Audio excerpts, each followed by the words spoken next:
Hello, everyone. Welcome back to the 1 and 0 podcast. I'm Joel Haas. I'm Lexie Linderman. I'm Avery Hill. Today, we're going to be talking about some recent scheduling news that was released for Penn State's 2024 season, and then we'll also touch on KJ Winston and where he stands in the college football landscape. But to start it all off, we got some new news this week. Penn State's season opener against West Virginia will be a big noon kickoff game. I believe it's Penn State's ninth appearance and the big noon kickoff spot. The matchup against Bowling Green the next week will also be a noon kickoff.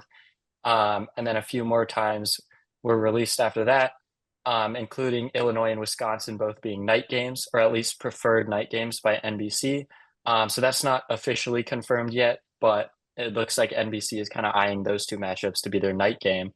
But Ohio State, when Ohio State visits Penn State, that one was not one of their preferred matchups. So obviously there's some whiteout implications there because we know the university likes to keep the games at night. Do you guys think they should, stick with night games, or should they be willing to kind of have a noon whiteout if it means they get to go against Ohio State?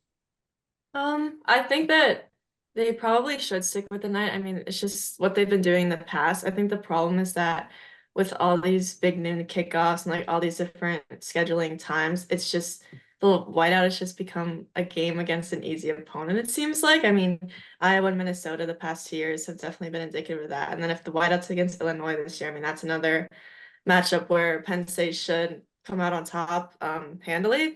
So I think it's just they have to be careful with that. And if that means possibly doing a noon whiteout, then I mean that means possibly doing a noon whiteout. I also think that as the season gets like if you get to November and you have like a 3:30 matchup against like Washington or something like that, it's gonna get dark at some point during the game. So they could also like look at that as an option instead of doing like a night whiteout and early in the season. So but I think that it's hard because they definitely want to keep it at night and they definitely should keep it at night. But the scheduling just makes it difficult for them. And yeah, but they need to be careful because they're kind of towing a line where like the whiteout is just now like they just want to win rather than like use it on their hardest matchup. Yeah, I mean, I agree. I think the whiteout you can't do it at noon. I think you can do it at 3:30 once you get to November. Sun starts going down pretty early. I think you can do it at 3:30, but I think that noon whiteout, like not that people won't show out, not that it won't be a whiteout. I just think it'll lose its aura. I think it won't have that same effect of having that night. And then at the same time, you add the competitive advantage of the darker it gets, the colder it is. You want a whiteout where it's freezing cold, where the opposing team cannot handle it. So I think you have to keep it at least at 3:30.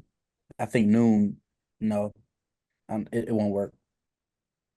That'll be a Yeah, I mean the disaster. 3:30 kickoff's interesting because we could still get Ohio State at 3:30. We're not really sure there, but as of right now, it looks like NBC doesn't want that game as their night game, for whatever reason. I know there's a few other bigger matchups that day. I think Oregon, Michigan is the same week, so NBC maybe eyeing that one. But um, yeah, I mean, I don't know. It feels like at this rate, they're going to be having like a whiteout against Kent State because we just can't get any big games at night for Penn State for whatever reason. I mean, hopefully they're able to figure out a way to fix that in the future because I think it benefits, I feel like it benefits the networks as well to have a whiteout at night. I think you're going to draw in a much larger TV audience anyway. But yeah, right now we do know that NBC is targeting the Illinois at Penn State game as one of its night games, and that would be before November. So it's still one of those games that, traditionally can be a night game. Usually once they get into November and later, they don't do night games.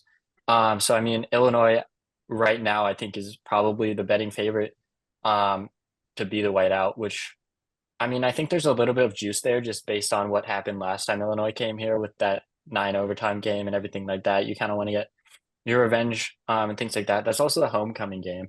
And I think I want to say last year or maybe the year before was also a homecoming game whiteout. So usually they don't overlap, but this I think would be the second time in the last 2 or 3 years that that's happened. But yeah, I mean, what are you guys' thoughts on Illinois? Do you think that's like a team worthy of the whiteout?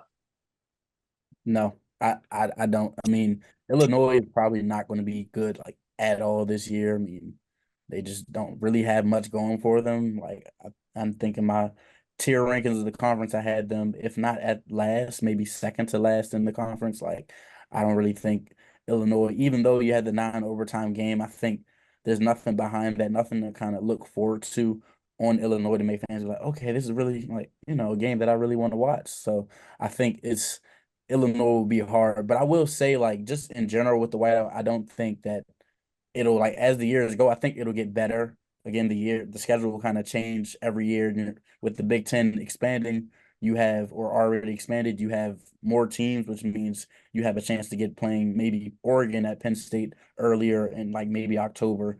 You'll get a chance to play USC at Penn State, I think, a couple years, if not next year. So I think looking forward, I think things will get better, and I think Penn State fans just have to hold on, and they'll get their beautiful whiteout against a top team. Yeah, I definitely think Illinois, probably not a worthy opponent. I mean, definitely not. The only like kind of interesting thing is that it's their first Big Ten matchup, and it's home Big Ten opener, Big Ten opener. So that's like the only kind of like thing where we're kind of like, oh, maybe this could be the whiteout. But other than that, I really don't think Illinois is a worthy opponent at all. Yeah, it'll just be interesting to see if that in fact is the whiteout, which I mean at this point I think it might be, but we'll see. So Yeah, I mean, I think the problem is that Penn State already went to Illinois this past season in 2023 and beat them. So they kind of already had their revenge game, so you don't really get that. I mean, again, you could argue that that was on the road, so it's different because they haven't avenged the loss in Beaver Stadium, but that's kind of nitpicking. Um, I mean, looking at Illinois' schedule now, they might be a 2-2 team heading into Happy Valley because they've got Kansas and at Nebraska on the schedule. And for Illinois, I don't think either of those are, a guaranteed win. I think those are both losable matchups. So you might be looking at 4-0 Penn State and 2-2 Illinois in the whiteout game, which I think would be pretty disappointing for everyone. Um, but moving on from that, I want to talk a little bit about KJ Winston because we've been seeing really ever since the way too early mock drafts have been coming out for the 2025 NFL draft. We've been seeing KJ Winston, first rounder, one of the top safeties off the board, which honestly took me by surprise a little bit. I mean, he wasn't the expected starter even going into last season. It was going to be Jalen Reed and Keaton Ellis as the two starting safeties, most people thought. And then KJ earned the start week one, which surprised some people, and he played really well. I'll give him that, but I don't think he earned necessarily a lot of buzz, and you could probably make the argument that he was underrated throughout last season. But now, kind of in the off season, people are getting the chance to go back and look at the numbers and look at the film, and I think he's really gaining some attention. So, where do you guys think KJ Winston stands in the national landscape as far as safeties? For me, I think I would slot KJ. I don't think he's number one. I think top three, top five at worst. I mean, if you look around, you got, of course, Caleb Downs, who transferred to Ohio State after playing at Alabama. You have the guy from Georgia, Tyke Smith. I mean, I think those guys are two guys that I think are definite players that are better than KJ, but I also think that KJ hasn't reached his ceiling due to the fact that he didn't play that many snaps. I mean, KJ played what 506 snaps for reference. Caleb Downs played what 890 snaps, and that seems to be consistent across most, big time safeties. They're playing almost 800, 900 snaps. I think once KJ gets more playing time, I think people will get to see what he can do, and I think he's really good right now, but I don't think he's the number one safety in the country. yeah, I still don't think he's just the number one safety just yet. I just don't think there's enough on him, like enough. He hasn't taken enough snaps, anything like that, to really like say he's consistently like the number one safety in the country. But I do think he definitely has that potential. I mean, he led the team in tackles, like not starting every game, not getting as many snaps as Ellis and Reed. So that's a big thing. And then yeah, I think it's just he's gonna be a junior this year. I mean, he was just a sophomore last year. I mean, he's definitely gonna hopefully see some improvement for him. And yeah, I mean, anything could happen this season. He could have an absolute horrible season. But I mean, right now, I think that, I mean, first round is probably right for him, but he's definitely not the best safety in the country just yet. I think just kind of off of that, I think that his versatility is what's going to stand out and what's going to like get, teams or scouts and the whole country watching what KJ can do. I mean, he's good in the run defense. He's good in pass coverage. I mean, you talk about him as a tackler leading the team. He missed 0 tackles. For reference, I mean, you have players missing 10, 15 tackles a year. He's missing none. Like, even though 500 snaps is still a good amount of snaps. It's not prime time starter amount of snaps, but I think you add 300 snaps, maybe he misses one or two tackles. Like I think his versatility really stands out, and I think once again, under more snaps, he's going to get a chance to show fans and scouts what he can do. Yeah, I think we can all agree that Caleb Downs is probably the top safety in the country. You could make the argument he was the top safety last year as a true freshman as well.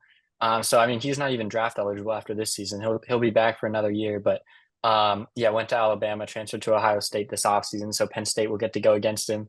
And I'm not sure if Penn State's got any receivers that are going to be able to get away from him. But like you mentioned, KJ just with the zero missed tackles. I mean, that's huge, especially for a safety, just because you're the back line of the defense, and if you have a missed tackle, most likely that's a touchdown. So that's a really good stat to pull for safety, and obviously, like you mentioned, zero missed tackles. Very impressive numbers. I did like Malachi Starks from Georgia. If we're talking just draft eligible safeties, I think Starks is really good. Been watching a little bit of his film. Really great ball skills. He was a 5-star coming out of high school. He was listed as an athlete, so he was a two-way player. I think he played wide receiver as well. So he kind of has those ball skills that he was able to carry over when he plays safety. But yeah, I mean, there's definitely a lot of talent at the position just across the country right now. And yeah, I don't think any of us are ready to slot KJ in as number one, but also I think we can agree that if he does get more snaps, he has the potential to rise to that number one spot. And maybe be a first round draft pick. We've thought for the previous 2 years, we've thought that Penn State was going to have a defensive back taken in the first round for the first time in program history. And both times, whether it was Joey Porter or Kalen King, they fell out of the first round when it came to draft day. So we'll see if KJ Winston can break the streak. First defensive back taken in the first round out of Penn State. Yeah. And I would say, like, off of that, talking about, their draft builds, I think KJ also comes in with a better draft build. I think he's more athletic, obviously. I think everyone would agree he's more athletic than Kalen King and Joey Porter. I mean, I think, again, he brings more to the table. And he did play a little bit of slot corner. I can't remember how many snaps. It might have been just under 100, but he did play some snaps at slot. Of course, he's mainly a free safety. And, again, you talked about him playing two. He played two ways, so of course he has the ball skills. I remember one game in high school he played at DeMath. I know he had 4 touchdowns, something like that. Might have been against my high school. I don't know, but he shows those ball skills all over the field. And I think once again, I would slot him as a first round lock. But again, anything can happen. He could fall off a cliff. He's only had 1 year to really show what he can do. So that means he's pretty raw right now, which is could be good, could be bad. Penn State's got another projected first rounder on the defense in Abdul Carter. So I'm going to put you guys on the spot here. Who do you think gets taken higher between Carter and Winston? Ooh, I think probably Abdul. I think that he has had, more to show the past couple seasons than KJ has. And I think I saw one mock the other day that had Abdul in like the top 10, which, kind of threw me for a surprise. But I mean, anything's possible come draft day. So, and he also, is making the switch over to defensive end from linebacker. So, he has something to prove this year for sure. He has to show that he actually can play that role really well. But I think just based off the past results, I think Abdul goes higher. Yeah, so I'm gonna take the opposite direction. I think I'm gonna go KJ, and again, just because I said he's raw, like I think the sky is the limit for KJ. I think we kind of know what we're getting from Abdul Carter. Yes, he'll probably get better at defensive end, but I don't think as a prospect it moves the needle to where he's like a lot. Like I saw him in what pick number 4. I don't think he's gonna pick number 4. And also, at linebacker, he did have sometimes he take plays off, things like that. I think that'll cause him to slip just a little bit. But again, I think both are really good prospects, especially given Abdul Carter is an athletic freak. Like that's what's really going to help him and keep him afloat in the draft conversation. But regardless, I think both of those guys will end up going in the first round when it's all said and done. Yeah, I think I would go with Lexi there. I think I'd go with Abdul Carter. I actually, yeah, I did see him at number 4, which was felt a little bit high to me, but who knows? I mean, the potential is definitely there, and I think the switch to defensive end actually benefits him just because that position is more highly valued in the draft, so he's more likely to go higher. But yeah, I mean, they'll both probably be first rounders. That's what they're projected at right now, and I think at the end of the season they'll probably still be there. I don't project any big fall off for either of them.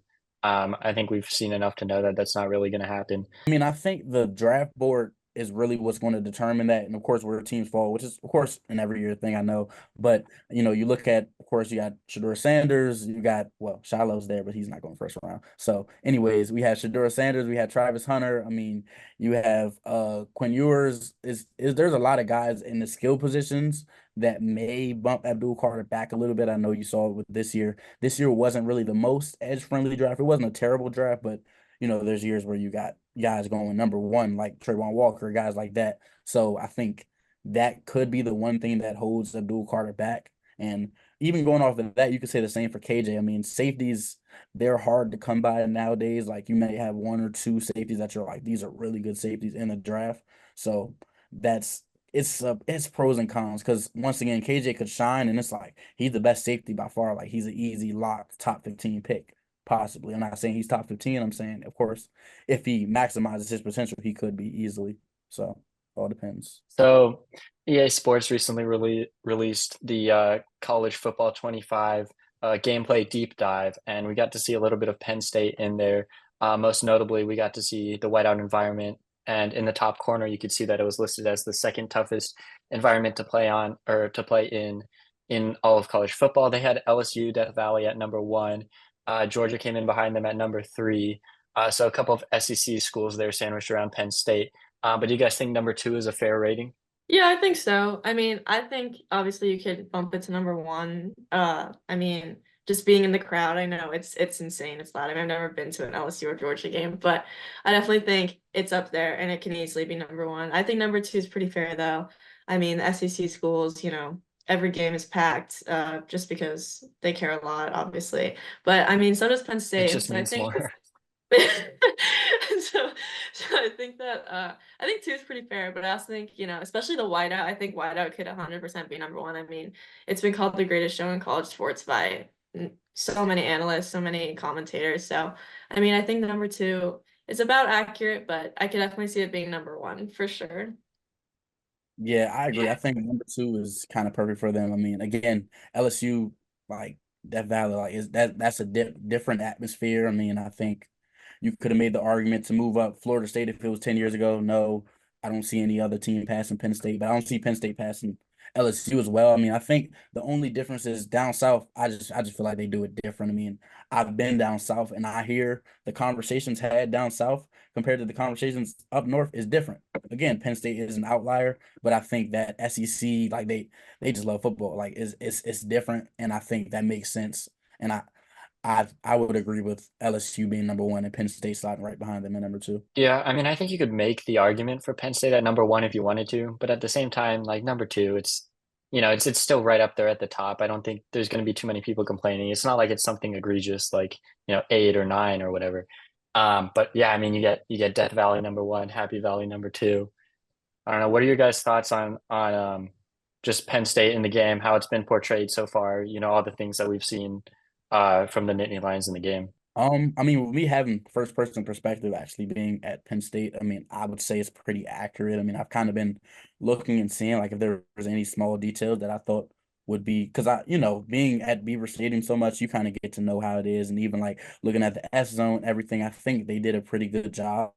And I mean, even in old college football games, like obviously NCAA 14 was the last one. I do remember Beaver Stadium being pretty accurate, even compared to now, because there hasn't been really much of any change. So it looks honestly the exact same. So it's really not a hard job to get. I mean, I know I saw some other schools. I think what was it? It was it Texas State? They were missing the whole second deck. I mean, I know Texas, Yeah. the Red River rivalry, I know it was flipped. They had a whole bunch of problems, but I didn't see anything out of the ordinary for Penn State. I think they did a pretty good job at that. Yeah, but I do wonder like what factor does the team success have to do with that? Of course, obviously, like their home winning percentage matters, but I think if they what about if they beat Michigan this year? If they beat Ohio State the year before, does that put them at number one? Like obviously home games, winning those games. I mean, if the crowd was that much of a factor, I really do wonder like what that does in terms of EA's development room, whatever, however they do the ratings or whatever in the atmosphere. I wonder. Yeah, I also wonder if they're going to be changing it throughout the season. Like if we do have say we get the whiteout against Ohio State. Let's say it's hypothetically a 3:30 kick. they get the whiteout against Ohio State, and there's like 6 false starts on the Buckeyes, and Penn State wins the game. Do they go in and make Penn State the number one environment? Do they go in and change it, mid-season or anything like that? So it'll be interesting to see if they're kind of adjusting it. And I feel like college football is really hard just because of how many players there are. You have, 100-man rosters on 134 teams. So trying to be accurate with all the numbers, I feel like would be pretty difficult. So there are a lot of players that they're going to be way off on. I feel like, players that come out of kind of under the radar guys that they have in the game as like a 64 overall that end up being like, projected first round picks and things like that. So I feel like they have to, keep updating it throughout the season. Yeah, and also I really wonder like what is the impact of it. Obviously Madden had their thing with the squiggly lines, everything. I hated it. It's terrible. But I know it's different with the game. Like again, I told you I'm using Old Dominion. That's my first team. That's my dynasty team. I want to schedule Penn State. Am I really going to lose that bad? No, I'm winning. I'm winning national championship in 2 years. I'll update y'all. James Madison to the Natty. Place the bets. You heard it here first. My top 5 teams. I already know who I'm using. You're going into the Penn State whiteout with the Dukes with like an unranked freshman quarterback. Florida State. We got dreams to achieve. I plan. What did they say? Until a bigger school. Sleeves. We're going to wear the XL helmets, XL pads. No turf tape, no nothing. We walk out there, we're uniform, we're a team. I'm running it. I'm running the show. Did you see the Colorado player in the trailer who had like the sweatshirt under the jersey with one sleeve off? That like we're not doing that. That's a 5-game suspension. You might get kicked off the team for that one sleeve. You know how cocky you have to do a one hoodie sleeve? Because who cuts off one side of their hoodie? Like, okay, it defeats, the hoodie, yeah. no sleeves. I might let you just get suspended for first quarter, but one sleeve, oh no, you're gone for 5 games. If not, you might be gone from the program. Might have to get you. It just Don't defeats hit the the portal, purpose because it's well, it's supposed to keep you warm, and then you're just taking off a sleeve. Like, is your right arm going to be like hotter than your left or something? Like, I don't understand. I guess it's fashion, but I've never understood that. There's no So, drip in team. That's all I gotta say. There's no drip in team. what are you going to do when Ohio State comes in and offers $1 million for your starting quarterback to transfer? How are you going to stop it? Unfortunately, we're gonna have to let him go. We play by the rules here. At least Just develop the next guy. We're developing. I'm going to play like Alabama has done for years, outside of the Ferraris and everything. Develop. Like you're going to sit on the bench for 3 years. You're going to roll Blake Sims into last year. That's how I'm playing. I'm just saying. And we're winning championships. You can't tell me otherwise. If I don't win the championship in 5 years, I retire. I don't play. No. I believe in you, Avery. Got it. Like, I think this is for Avery's real. he's got the next man up mentality. I'm ready. I'm ready. Old Dominion to the Natty. Like, we're here for it. The baby. Oh my. The baby blue. I'm about to cry. They do have nice uniforms. You're gonna cry. I'm gonna slide on a walk-on quarterback. I'm gonna take it with a walk-on quarterback. I'm gonna get a track star. Somebody fast. Go. Some random quarterback named Chris or something. I don't know. Just run 4 verticals every play. Oh, every play. You're not getting tricky. No triple option. They're gonna add the option to the game. We don't do that. We're a team. We don't do that. That's we don't do style points. We're getting in the end zone. We're pounding the rock, taking shots downfield. I don't even want to dink and dunk. Sure. Options. All right. I like it. Well, hire me or not. I'll find a job. Good luck with that. We'll have updates on the podcast to see how your seasons are going. But thank you guys for watching this episode of the 1-0 podcast. For more football coverage, you can find us at psucollegian.com and follow us on our socials. Peace. See ya. Go to you. Thank you.